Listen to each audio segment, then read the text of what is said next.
Hello, hello, hello. Just want to see if you see me on the other end. Hope everyone had a fantabulous weekend. They go so quickly, don't they? As I always say. Looks like I am good to go on the other end. And thank you for joining me today. If you are joining me, so far I see a big goose egg. So I'm going to give you guys a couple minutes to join me.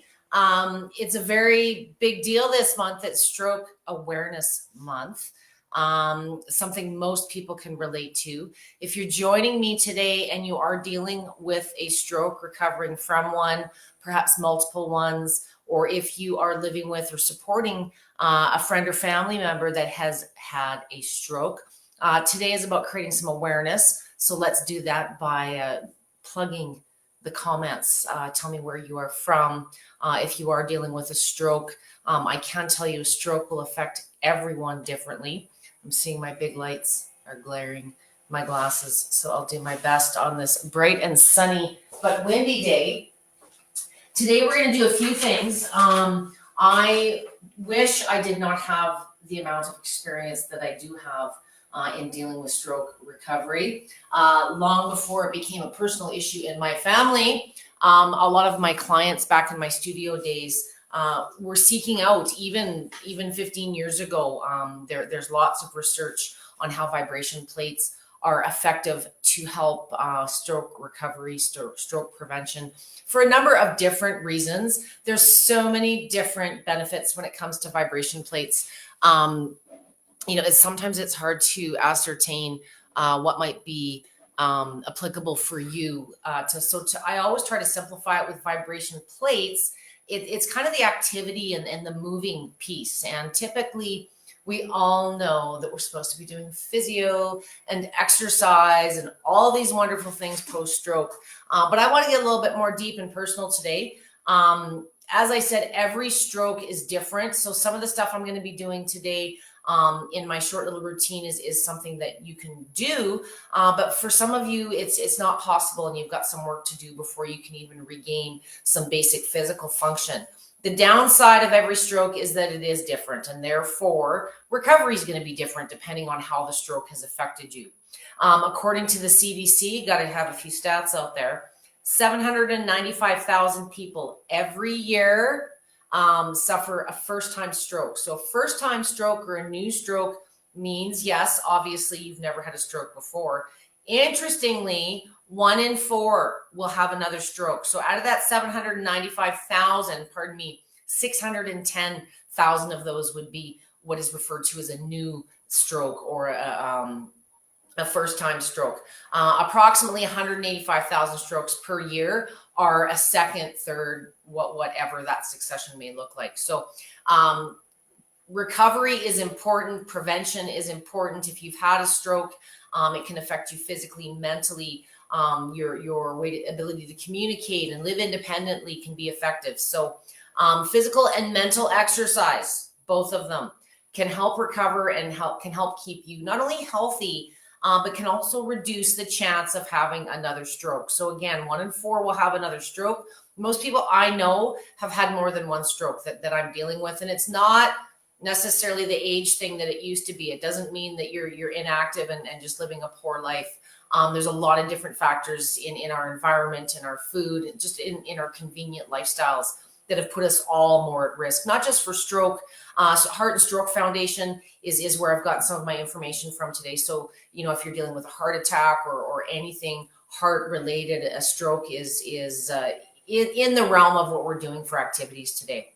So signs that you're recovering from a stroke, you typically will see from a physical or a neurological standpoint. Usually there's a short term within the first 3 months after your stroke where you'll notice what some people call an increased recovery rate.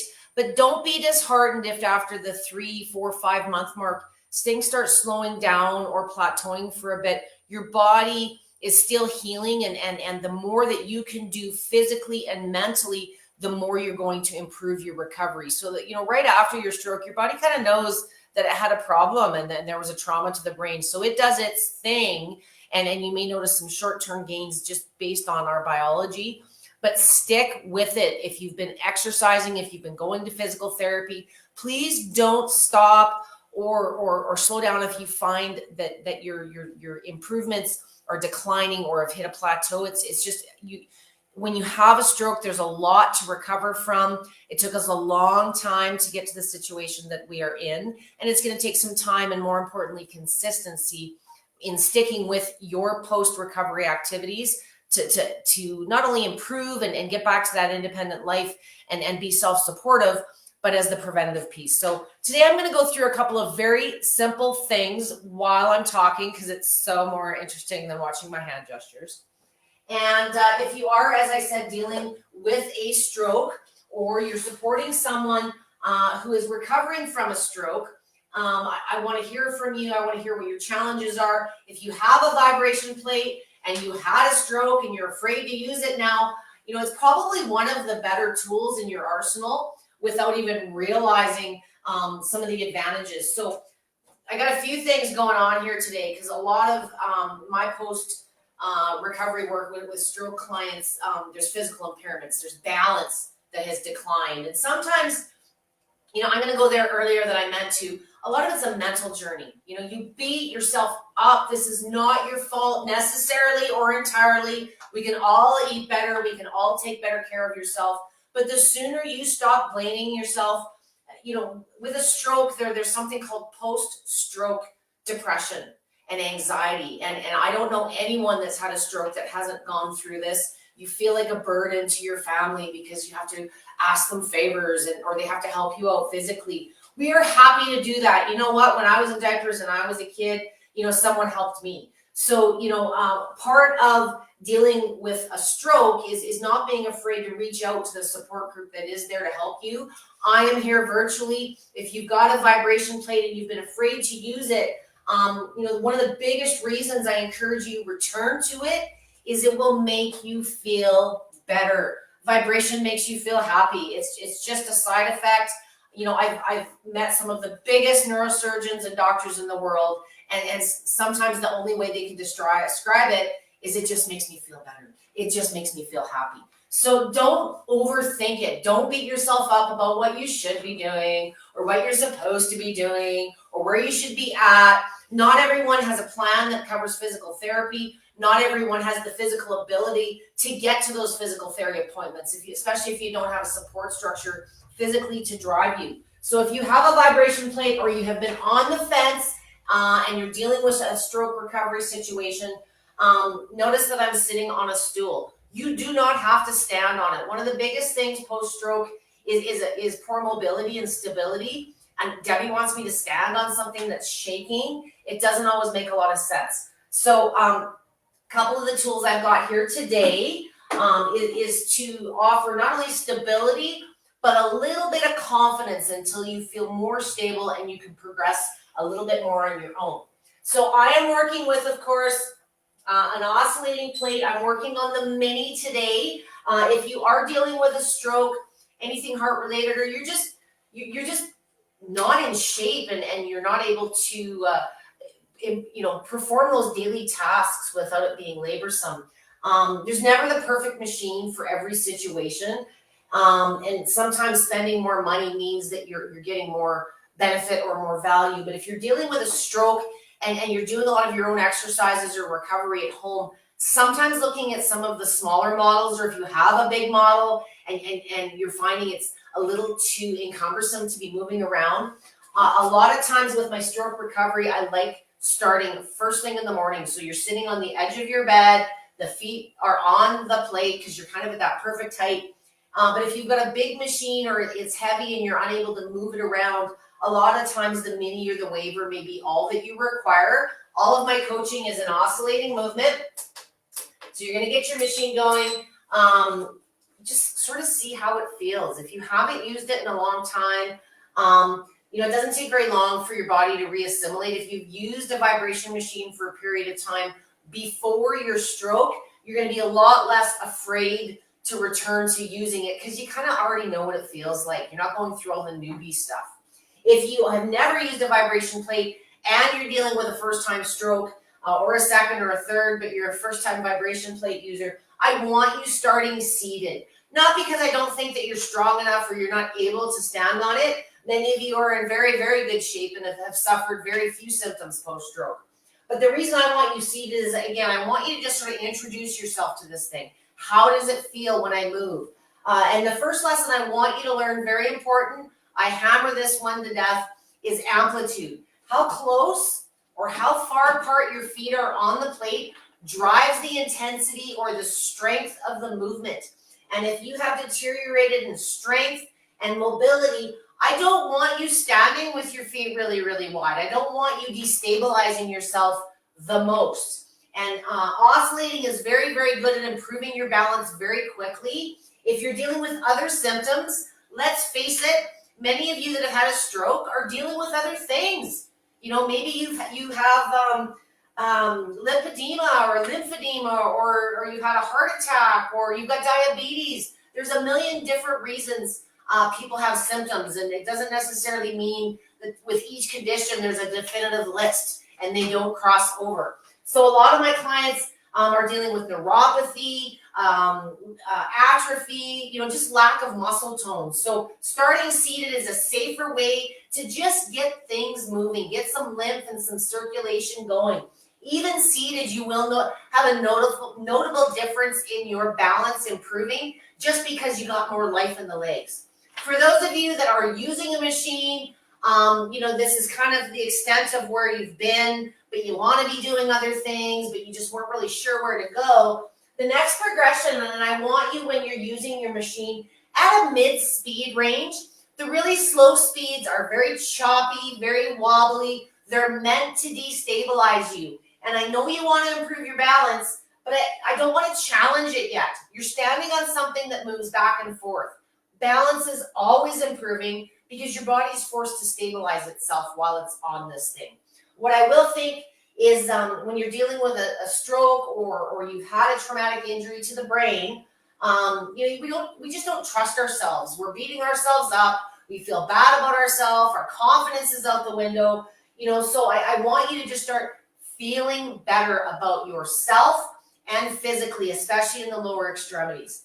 The next progression from here would be a sit to stand. I have another stool in front of me today. Very commonly, today's modern designs don't tend to have handles. I think there's a couple of reasons for that. Ergonomically, they don't look as pretty in your living room. Fact of life, people didn't want these big handles. Back in the day when the home machines first started coming out, they all had handles, but they took up a lot more visual space. The handles, as you progress to other exercises, sometimes got in the way. So one of the first things that improves with using a vibration plate is your balance. So if you're able to if you're only limited to being seated right now, you could do a minute or two just like this anytime that you need throughout the course of the day. Let the symptoms drive when you use it. Maybe you just need an energy burst. Maybe you're lacking sensation or sensation is digressing in the legs. So anytime your body needs a fix, you can use this for a minute or two. Doing the next progression, the sit to stand, is more what I would consider exercise. So you wouldn't be doing this as often. And if you're not so good at getting up out of your chair without using your hands, this is a good one to start with. What you're going to do is you're going to slowly shift your weight into your legs. And I've got this here just to offer you some stability. I just want you to stand up. It's a functional move that you do, I don't know how many times a day. You stand up and you sit back down.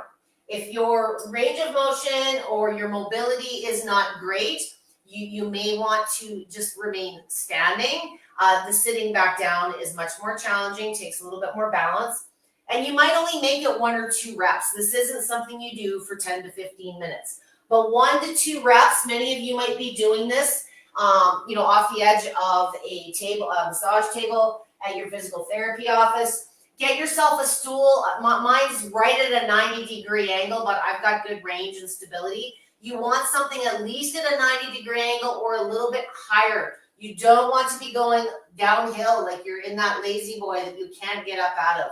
And if you're unable to stand, or this is, the 1 rep darn near killed you, or it was just too much, while you're up here, the easiest way to get head to toe, everything benefits, strength, bones, circulation, energy, weight loss, I don't care what it is the basic squat. The basic squat, just like your stroke, varies with every single person. Range of motion in the ankles and the legs sometimes doesn't allow us to get up out of that chair. Well, for the same reason, it's going to be hard to squat very, very deep. I want you, as you're able, if you're comfortable standing on the plate instead of just standing, I want you progressing to a bit of a squat. You're going to notice that the lower you squat, you don't even really feel it past the waist at this point. All of the movement is being absorbed by the legs. The muscles are being forced to work harder. And one of the biggest advantages of doing your exercises on a vibration plate, whatever they are, is you'll fatigue faster, and it's going to be less impact on the joints if there's achy joints or arthritic joints. But I want to reserve the energy that you have. Everyone post-stroke is fatigued. You sleep a lot more than you normally would. Anything heart-related. When you've had neurological trauma, your body is taking that energy and it's diverting it elsewhere to the healing. So don't beat yourself up if you're feeling tired. If the mental recall isn't there, the cognitive piece, it's the physical and the mental have such a key relationship. And I think what you'll find, even though I'm telling you to do squats for strength and lymph and circulation and all that stuff, you're going to have a mental effect with your mood as well. It's going to put you in a happier place. It's going to put you in more cognitive repair is going to happen, if that's such a word. I've got to get my glasses because I couldn't quite read my notes. So I was looking at a few different stroke sites. I mean, we know physical and mental exercise is good. Obviously, the stronger and more stable that you can be, the more independent that you can be. That's part of the reason I want to push you guys. The fatigue, the sleepiness, as I said, the brain needs time to recover.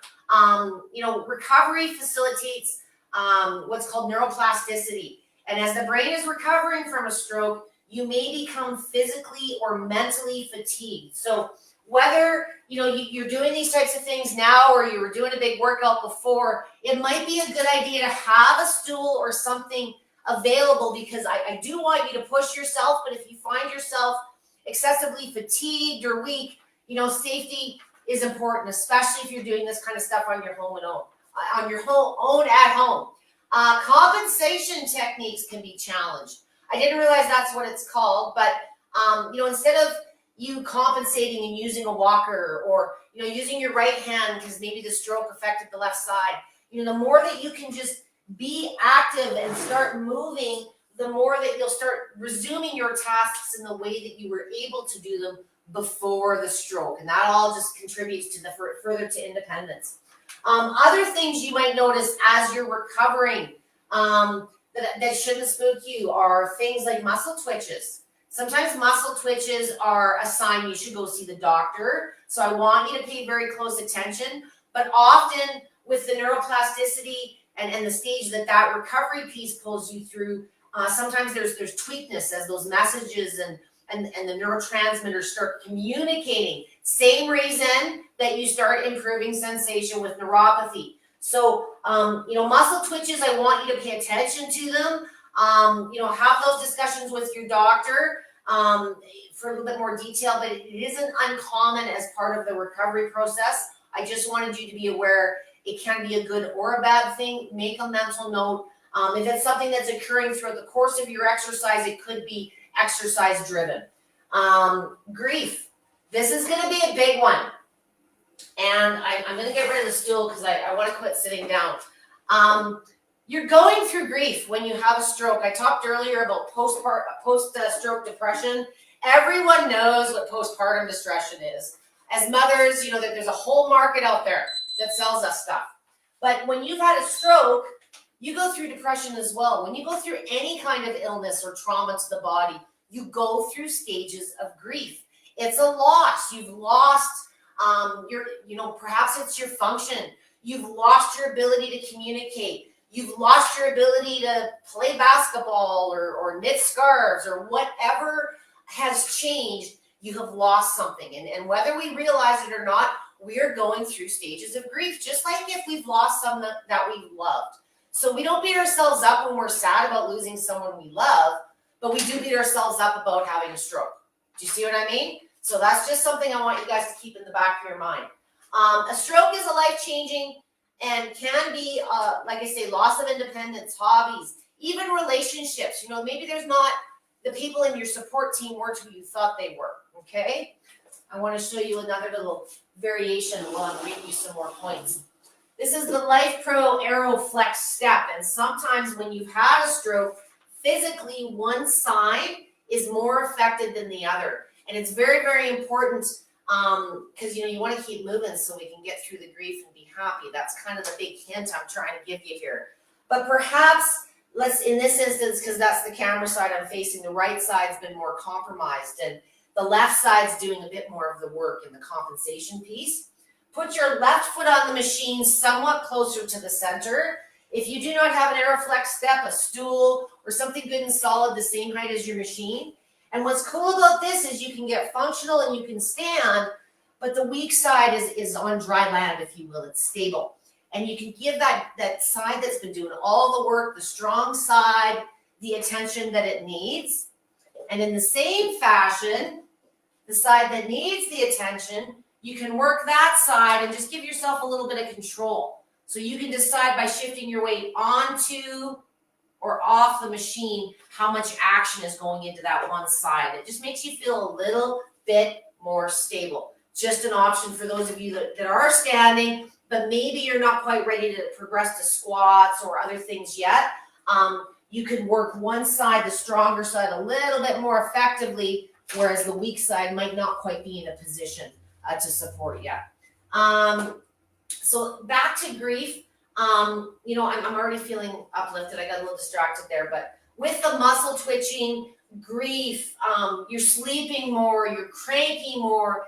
These are all signs that neurologically things are improving, and sometimes we just don't perceive it as that way. I'm not saying it's the case every time, but when you've gone through a stroke, there's different areas of the brain that may or may not have been affected, and your body's going to go through a process of healing, and it's going to take time and consistent use of the recovery activities that you choose to embark on to see those long-term effects, and really, really important for the preventative piece.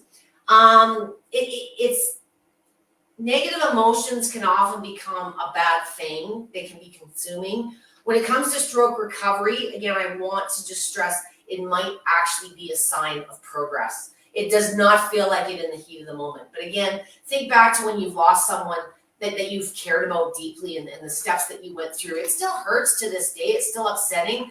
But over time, mentally and physically, we do heal. It just takes time. So please be patient with yourself.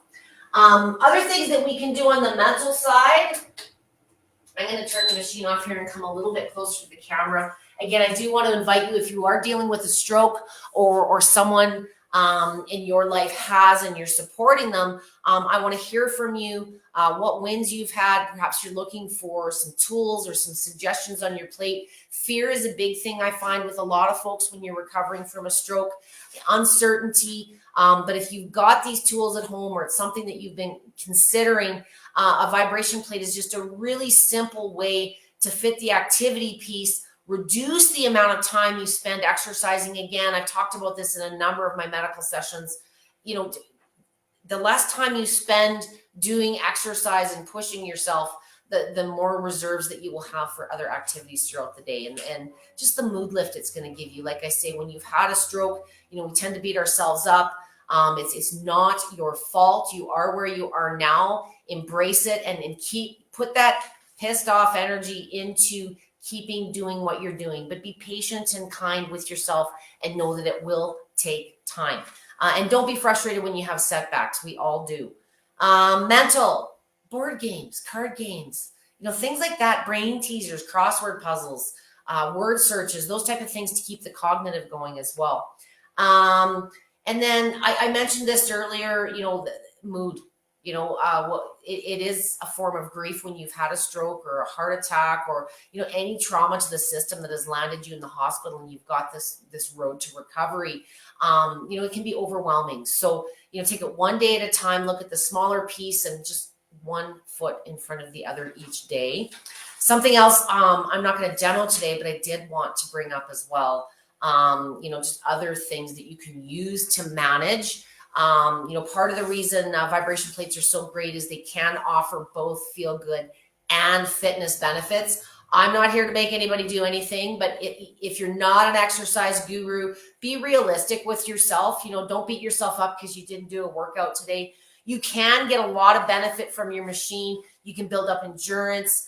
You can build up flexibility. Stretching is a really, really important thing, for just day-to-day tasks, reaching, lifting, so there's still a lot of benefit you can get from flexibility, range of motion. Just get that circulation and that lymphatic moving. Even if you're not applying yourself in an exercise fashion, using your machine regularly, even multiple times a day in short spurts, can give you a lot of drug-free benefits.